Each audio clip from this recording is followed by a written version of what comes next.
साथियों नमस्कार। उम्मीद करता हूँ आप अच्छे होंगे, बढ़िया होंगे, मस्त आपकी प्रिपरेशन चल रही होगी, तैयारी चल रही होगी। साथियों अच्छे से मन लगा के तैयारी करना। 4 अगस्त का जो असिस्टेंट प्रोफेसर का पेपर है, इसको ये समझना कि ये जो तैयारी है ये एक लाइफ बना देगी, एक आपका स्टेटस बहुत हाई कर देगी।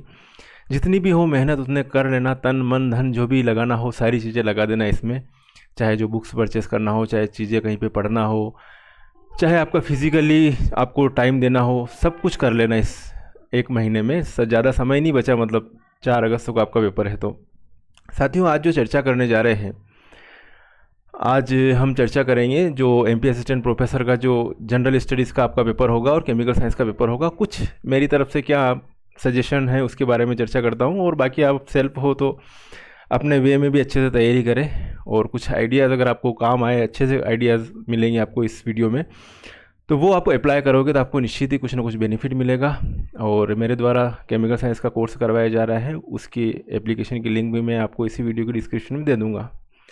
चलिए साथियों आप चर्चा करते हैं। जो स्ट्रेटेजी है उसमें जनरल स्टडीज़ के बारे में भी चर्चा करेंगे और केमिकल साइंस के बारे में भी चर्चा करेंगे। जनरल स्टडीज़ का जो पेपर है साहब, वो एक तरह से आइडिया लग चुका है कि कई सालों बाद पहली बार असिस्टेंट प्रोफेसर की जो एग्ज़ाम हुई उसमें जनरल स्टडीज़ लिया है। पहले सब्जेक्ट लिया जाता था।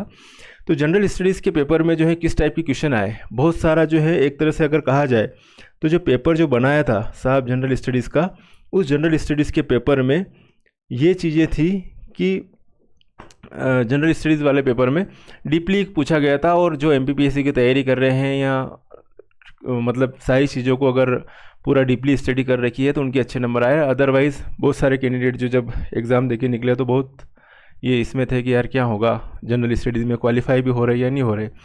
अब मैं यहाँ पर आपको जो है एक आइडियाज़ बताऊँगा, उसमें आप मिनिमम किस तरीके से जो है आसानी से क्वालिफाई हो सकते हैं जनरल स्टडीज़ के पेपर में। फिर मैं केमिकल साइंस के बारे में भी डिस्कशन करूँगा। तो साहब जनरल स्टडी के पेपर में अगर मैं बुक्स की बात करूँ तो जो मार्केट में अवेलेबल रहती हैं बुक्स, और इन बुक्स में से ही क्वेश्चन बने हैं। कई क्वेश्चन तो मध्य प्रदेश हिंदी ग्रंथ अकादमी की ज्ञान संपदा आती है, बड़ी बुक्स आती है, अगर उसको पढ़ने का टाइम हो तो उसमें से भी क्वेश्चन बने हैं। वैसे थोड़ा सब में से क्वेश्चन बने थे। एग्जाम पीडिया, तथ्यबान, परीक्षाधाम, वस्तुनिष्ठ सूचना संचार प्रौद्योगिकी की निर्माण IAS की आती है, महेश कुमार वर्णवाल की। तो ये जनरल स्टडीज़ के लिए अगर मैं कहूँ तो इतनी सारी बुक्स हैं। ठीक है, तथ्यबान में डायग्राम के माध्यम से बहुत सारी चीज़ें समझा रखी है। एग्जाम पीडिया एक शार्ट चीज़ है, इससे आप प्रिपरेशन कर सकते हो। परीक्षा धाम है, उसमें वस्तुनिष्ठ प्रश्न वाली भी आती है, एक दूसरी भी आती है, तो परीक्षा धाम से प्रिपरेशन भी कर सकते हो। और सूचना एंड संचार प्रौद्योगिकी की जो यूनिट 9 होती है MPPSC की, उसके लिए जो होती है निर्माण IAS की बुक्स होती है। तो ये तो होगी किताब के बारे में। अब किताबों को तो बहुत है, लेकिन फिर भी समराइज़ करना कहाँ से चीज़ें इंपॉर्टेंट हैं ये अपने को बार बार स्टडी करते हैं तो पता चलता जाता है। जो सिलेबस इतना सारा होता है वो जब अपन स्टडी करते हैं तो वो कम होता जाता है, और वो होता है एक्सपीरियंस की बेस पर, प्रैक्टिस की बेस पर।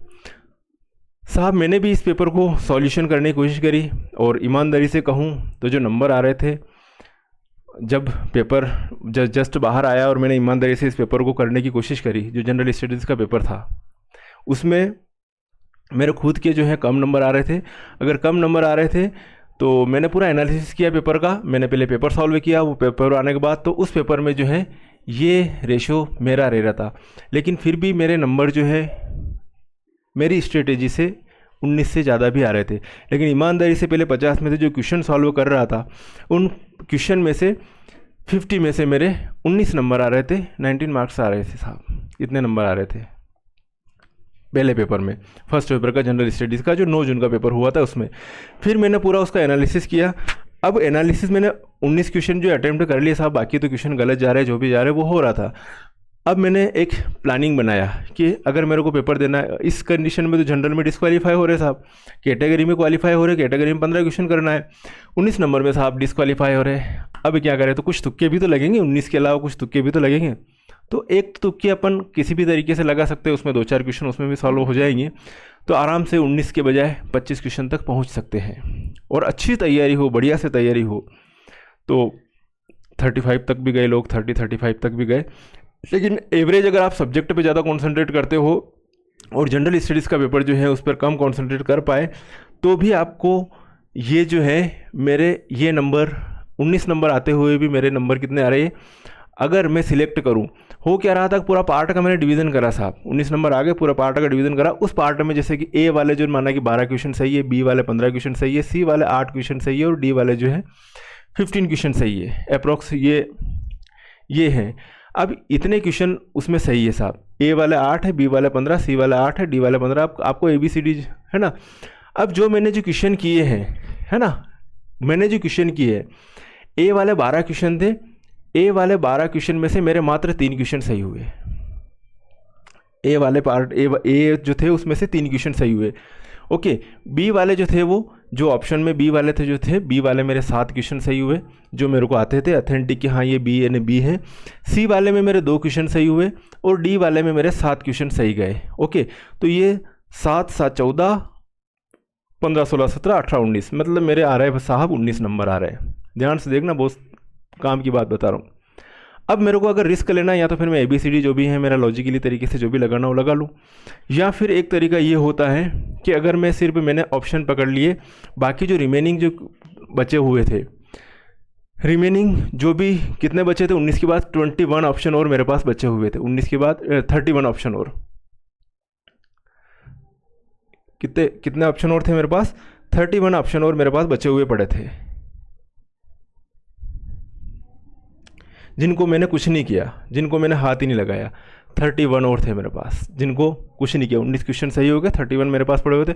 अब 31 में से अगर मैंने सिर्फ 31 ही क्वेश्चन को मैंने ए टाइप सिलेक्ट किया तो 31 में से मेरे 9 क्वेश्चन सही हो गए, क्योंकि 3 तो वैसे सही हो रहे थे, बाकी भी ए किए, तो मेरे 9 क्वेश्चन ए वाले सही हो गए साहब। अब इतने क्वेश्चन मेरे सही हो गए तो मेरा जो स्कोर आ गया उसमें क्या हो गया, 28/50 का स्कोर हो गया इसमें जनरल पेपर में। सफिशिएंट सेफ, क्योंकि मेरे को सब्जेक्ट में ज़्यादा कवर करना, अच्छे से कवर करना है। इसमें 27/50 नंबर आ गए, इसमें 25, इसमें मेरे जो 19 के नंबर आ ही रहे थे। बी वाले जो हैं कितने सही हो गए, बी वाले जो हैं 8 क्वेश्चन और जो है 31 बी लगाया सारे।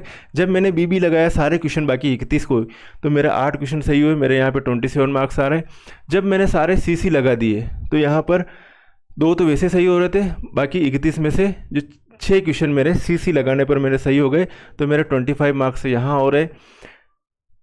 डी के मेरे यहाँ पर 19 नंबर आ रहे, यहाँ पर 19 नंबर आ रहे। 31 में 31 बचे रहे थे रिमेनिंग, मैंने सारे DD लगाए तो मेरे 31 में से 8 क्वेश्चन DD वाले सही हो गए, मेरे मतलब मेरे यहाँ क्वेश्चन ही हो गए। तो मतलब मेरे को एक कोई भी चीज़ पकड़नी पड़ेगी सही होने के बाद, A BB या CC या DD जो भी पकड़ेंगे, तो उसके कारण से मतलब 5-7 क्वेश्चन का यहाँ पर एक फ़ायदा हो जाएगा।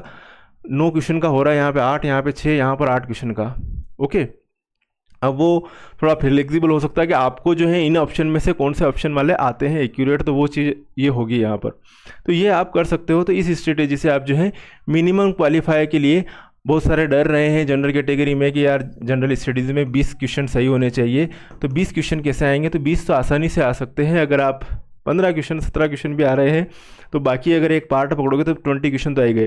तो आप जनरल पेपर में अगर क्वालिफाई हो गए हो तो आपका सेकंड वाला पेपर जो है चेक हो जाएगा, अदरवाइज सेकंड पेपर चेक नहीं होगा।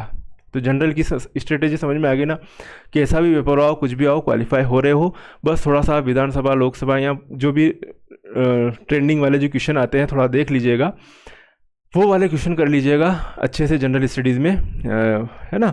जनरल स्टडी थोड़ा कंप्यूटर से रिलेटेड क्वेश्चन बनते हैं, तो वो क्वेश्चन हैं। और लोकसभा विधानसभा की रचनाओं वाले क्वेश्चन अच्छे आए, हिंदी वाले क्वेश्चन इसमें, तो वो सारे क्वेश्चन, ये जनरल स्टडीज़ का पेपर है 9 जून वाला।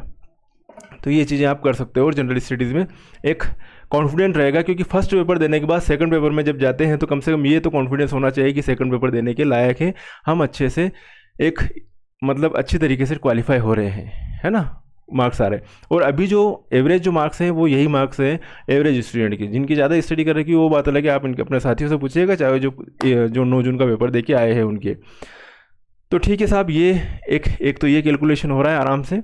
तो ये मेरा तो कैलकुलेशन यही था कि मेरे को इतने क्वेश्चन हो रहे थे और इतने हो रहे थे। अब जनरल में शायद और स्टडी करके अगली बार में जो है कितना क्वेश्चन जो है सही कर सकते, वो अलग चीज़ देखेंगे बाद में। तो जनरल स्टडी का ये अब मेरा है मेनली जो है सब्जेक्ट टॉपिक जो है, मैं केमिकल साइंस की डिस्कशन करते हैं। तो केमिकल साइंस, ये जो केमिकल साइंस की डिस्कशन से पहले ये मैंने बता ही दिया आपको कि जनरल स्टडीज़ के लिए ये बुक है। तो एक तो ये सारा गर्भित बुक है, अगर ये चाहो तो ये खरीद लो, तथ्यबाण में भी अच्छा है, परीक्षा धारण भी अच्छी है, और इनमें डीपली अगर इतना टाइम मिले तो ये कर सकते हो, लेकिन मेन इसको वस्तुनिष्ठ टाइप के क्वेश्चन तो आप कर ही लीजिएगा अच्छे से। और रोज़ जो है आधा घंटा 1 घंटा इसमें जनरल में दे दीजिए, बाकी सब्जेक्टों में ध्यान दीजिए मेन। अब जब सब्जेक्ट में ध्यान दीजिए, सब्जेक्ट में भी अथाह सागर है साहब, सब्जेक्ट में भी अथाह सागर है। तो सभी जो है अगर हर जगह से थोड़ा थोड़ा कहते हैं ना नॉलेज ले के जो है कलेक्ट कर रखा है, तो अच्छे से अगर प्रिपरेशन कर रखी होगी तो निश्चित सफलता मिलेगी। और ज्ञान जो है हर जगह से लेना चाहिए, हर जगह से सीखना चाहिए। लर्निंग हमेशा जीवन भर चलती रहती है। आपने भी इतने टीचर से पढ़े होंगे, MSc, BSc, 11th 12th, net set, जहाँ प्रिपरेशन करी होगी तो अलग अलग जगह से थोड़ी थोड़ी चीज़ें मिली होगी और एक दूसरे से रिलेटेड चीज़ें मिलती गई होगी और आप सीखते गए और जीतते गए और आज इस कंडीशन में हो कि आप असिस्टेंट प्रोफेसर की एग्ज़ाम दे रहे हो। अब मेरा ये है कि असिस्टेंट प्रोफेसर की अगर आगे आप एग्ज़ाम दे रहे हो तो बिल्कुल ये समय बिल्कुल व्यर्थ न मतलब ख़राब नहीं करें, समय का बिल्कुल यूटिलाइजेशन करना अपने को, जो थोड़ा जो टाइम बचा है। अब पेपर कैसा आएगा एपी एग्ज़ाम का?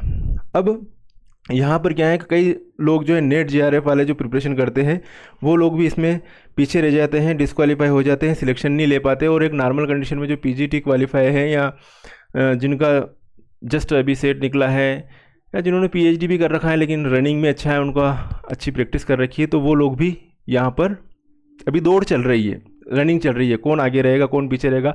पुराने कर्मों से कोई लेना देना नहीं कि भैया नेट में इसने रैंक बनाई थी इसमें रैंक बन जाए। पढ़ेगा तो रैंक बन जाएगी, अगर नहीं पढ़ेगा तो रैंक नहीं बनेगी, ये क्लियर है। चाहे कौन सी भी ऑल इंडिया रैंक हो, कई लोग देखिए ऑल इंडिया रैंक वाले जो यहाँ पे पिछड़ते हुए भी देखिए। अब यहाँ पर एपी एग्ज़ाम की जो आपका जो केमिकल साइंस का पेपर होगा वो 20 की कंडीशन का होगा। नेट का पेपर थोड़ा हाई लेवल का रहता है जहाँ एप्लीकेशन बेस्ड रहता है, और यहाँ पर जो पेपर बनेगा आपका पीजीटी, जेई, नीट टाइप की क्वेश्चन भी आएंगे। चाहो तो आप पुराना पेपर देख लेना, एनालिसिस कर लेना, सिलेबस। हाँ बस ये है कि आपको सिलेबस से हटना नहीं है, सिलेबस से हटे हुए टॉपिक शायद इसमें कुछ 1-2 नंबर के आ जाए, बाकी 1-2 क्वेश्चन बाकी चांस नहीं बनेंगे। ओके तो ये चीज़ रहेगी। अब इसके लिए क्या क्या चीज़ें ध्यान रखना, इसके लिए एक तो आपके पास जो है अपने खुद के नोट्स बने हुए होंगे, शार्ट नोट्स हो जो भी हो, इतनी एग्ज़ाम प्रिपरेशन कर रखी हो तो सबने अपने अपने हिसाब से बनाए रखे होंगे, तो वो तो एक काम के ही है, उनमें सबने हाईलाइट चीज़ें कर रखी होगी। हमारे भी जो नोट्स हैं, मैं जो एपी एग्ज़ाम की जो मैंने बेच ली थी उसमें नोट्स अवेलेबल करवाए हैं, पीडीएफ नोट्स जो व्हाट्सएप पर अवेलेबल करवाता हूँ, और टेस्ट सीरीज़ भी मैंने व्हाट्सएप पर ही अवेलेबल करवाई थी पीडीएफ के फॉर्म में। वीडियो लेक्चर एप्लीकेशन पर अवेलेबल करवाए थे, रिकॉर्डेड वीडियो लेक्चर है। अभी भी समय है, अदरवाइज़ अगर नहीं लेते हो तो एग्ज़ाम के 10-15 दिन पहले लेने से, कोर्स लेने से कोई फ़ायदा नहीं है। अभी आपके पास थोड़ा समय है, 4 अगस्त को पेपर है, तो अगर अभी भी कोई कैंडिडेट जुड़ना चाहता है तो मैंने बताया कि एप्लीकेशन की लिंक आपको डिस्क्रिप्शन मिल जाएगी, मोबाइल नंबर भी मिल जाएंगे, व्हाट्सअप नंबर भी मिल जाएंगे। अगर आपको 25 क्वेश्चन का भी अगर मेरे वीडियोस और नोट्स से आपको फ़ायदा होता है, आप जितने नंबर ला रहे हो बढ़िया नंबर ला रहे हो, आप 100 नंबर ला रहे हो 125 नंबर आ जाएंगे। तो अगर आपको 25 मार्क्स का भी अगर फ़ायदा होता है, 25 मतलब 100 नंबर का 25 क्वेश्चन का फ़ायदा होता है, तो 100 नंबर का फ़ायदा हो रहा है, और 100 नंबर का फ़ायदा बहुत बड़ा है, पूरा जनरल पेपर कवर हो जाए इतने में। तो कुछ चीज़ें, कुछ क्वेश्चन हमारे नोट्स से मिलेगी, कुछ हमारे वीडियो से मिलेगी, वो सारी चीज़ें एज इट इज़, क्योंकि सिलेबस के अकॉर्डिंग प्रिपरेशन करवा रखी है। तो जो साथी जुड़ना चाहते हैं वो जुड़ सकते हैं, एप्लीकेशन की लिंक इसी वीडियो की डिस्क्रिप्शन में मिलेगी। अब चलिए वापस ये चर्चा करते हैं साहब। एपी एग्ज़ाम जो है, एपी एग्ज़ाम का जो आएगा पेपर नेट और पीजीटी के बीच का आएगा। नेट वाला तो आ नहीं सकता, यहाँ पर 150 क्वेश्चन अटेंड करने हैं आपको, और ये सोच के चलिए आपके 150 क्वेश्चन अटेंड करने, तो एप्लीकेशन बेस्ड बहुत जो छोड़ेंगे वो सब लोग छोड़ेंगे, जो क्वेश्चन नहीं आएंगे वो कोई दिक्कत नहीं, लेकिन जो आ रहा है क्वेश्चन वो गलत नहीं होना चाहिए। अधिकतर क्वेश्चन एनसीईआरटी से या आपकी जो बीएससी की बुक्स हैं, बीएससी के जो सिलेबस है वहाँ से एज इट इज उठ के आने वाले हैं। तो जो मेमोराइज क्वेश्चन है, जो लर्निंग बेस्ड क्वेश्चन है, वो अच्छे से करिएगा कि यहाँ से क्वेश्चन बनेगा तो बनेगा, वो वहाँ पर मिस नहीं होना चाहिए, रिवीजन करके रखना आप, ये चीज़ है। तो एनसीईआरटी बुक्स, एपी एग्ज़ाम की जो एनसीईआरटी बुक्स में कुछ आपके जो कुछ सिलेबस में नहीं चीज़ें हैं एपी एग्ज़ाम की, वो वाले टॉपिक छोड़ दो, बाकी एनसीईआरटी की बुक से के कुछ क्वेश्चन आप जो है कंप्लीट कर लीजिएगा।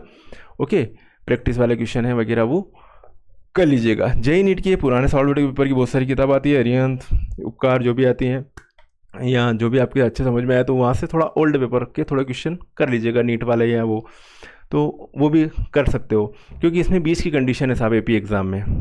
ओके, पुराने पेपर आप देखना, असिस्टेंट प्रोफेसर का एग्ज़ाम का पेपर भी होगा आपके पास, नेट सेट का एमपी का सेट का पेपर भी होगा। तो कुछ 5-7 क्वेश्चन तो ऐसे आते हैं कि वैसे के वैसे उठा के दे देते हैं एपी एग्ज़ाम में, सेट के एपी एग्ज़ाम में इस टाइप से क्वेश्चन आ जाते हैं। तो अगर 5-7 क्वेश्चन का भी अपने को यहाँ से फ़ायदा मिल रहा है तो बहुत बड़ी बात हो जाएगी। ओके, बहुत सारी बार जो है मेमोराइज क्वेश्चन आते हैं, तो वन लाइनर क्वेश्चन का ध्यान रखना, वन लाइनर क्वेश्चन पूछे जाएंगे, one liner type question. Okay, one liner type question पूछे जाएंगे, वो जो एनसीईआरटी की बुक्स में मिलेंगे, या अपने हिसाब से जो भी है प्रैक्टिस करें, हाईलाइट करें किताबों से। Focus net exam part B, जो पार्ट बी के क्वेश्चन है वो अगर आप हाई लेवल पे थोड़ा करना चाहते हैं तो वो जो सिलेबस में है वो थोड़े से वो उस टाइप के क्वेश्चन भी आप कर ले। ऑर्गेनिक केमिस्ट्री की चिंता ना करें, ज़्यादा हार्ड ऑर्गेनिक केमिस्ट्री पूछी नहीं गई है पिछले पेपर में एपी एग्ज़ाम में। तो रीएजेंट है, नेम रिएक्शन है, एक तरह से बस कंडीशन देख लेना, इतनी ज़्यादा स्टीरियो नहीं लगेगी क्वेश्चन में, तो डायरेक्टली एज इट इज़ समझ में आएगा कि हाँ यहाँ ये रीजेंट लग रहा है, यहाँ ये चीज़ें होगी, ये होगा। तो सिंपल ऑर्गेनिक केमिस्ट्री पूछी जाएगी, तो ऑर्गेनिक केमिस्ट्री को रिमाइंड करते रहे, ज़्यादा टेंशन न ले, रीएजेंट से रिलेटेड, रिएक्शन मैकेनिज्म से रिलेटेड वो सारे क्वेश्चन आएंगे। ओके, बीएससी के टॉपिक अच्छे से डीपली कर ले, आपकी बीएससी के बाद जो भी आपकी बुक्स हो, जो भी पढ़ाते होंगे तो बीएससी के टॉपिक भी अच्छे से कर ले, क्योंकि थोड़ा फोकस रहता है जो बीएससी के टॉपिक है। और बीएससी में बहुत कुछ कंटेंट है, वैसे अगर उसको डीपली पढ़ाया जाए तो बीएससी का जो कंटेंट है वो भी बहुत ज़्यादा रहता है। आपने अगर एमएससी में करा हो, नोट्स पढ़े हो आपके पास, या एमएससी के नोट्स हो कुछ अच्छे से, तो वहाँ से भी आप कुछ चीज़ें कर सकते हो। अदर आपके पास जो भी नेट जेआरएफ करी हो ये, तो वहाँ के भी नोट्स हो सकते हैं। प्रैक्टिस करें, रिविज़न करें, इन चीज़ों का ध्यान रखें, बस ये समय निकल जाएगा और अच्छे से आप प्रिपरेशन करते रहें। ओके, तो मेरी तरफ से जो प्लानिंग थी वो मैंने आपको प्लानिंग बता दी, इसमें जनरल पेपर के बारे में बता दी, ये स्ट्रेटेजी है, और इस स्ट्रेटेजी से आपको जो है अच्छे से अच्छे नंबर लाना है, अपना सिलेक्शन फिक्स करना है। ओके, तैयारी जितनी करो उतनी कम है, और अच्छे से तैयारी करते रहिएगा, अच्छे से आप पेपर दीजिएगा विदाउट टेंशन के। जिस दिन आप एग्ज़ाम पेपर में देने जाओ तो फोगट डिस्कशन नहीं करना, फर्स्ट पेपर और सेकंड पेपर के बीच में जो टाइम रहेगा उसमें फोगट लोड नहीं लेना, किताबें पढ़ना, ये करना, वो सारी चीज़ें नहीं करना। फ्री माइंड की जितना पेपर दोगे, जो भी होगा देखा जाएगा, बहुत अच्छा पेपर जाएगा। ठीक है साथियों, सभी को बेस्ट ऑफ लक, मिलेंगे फिर नेक्स्ट वीडियो में, तब तक के लिए ओके बाय, जय हिंद।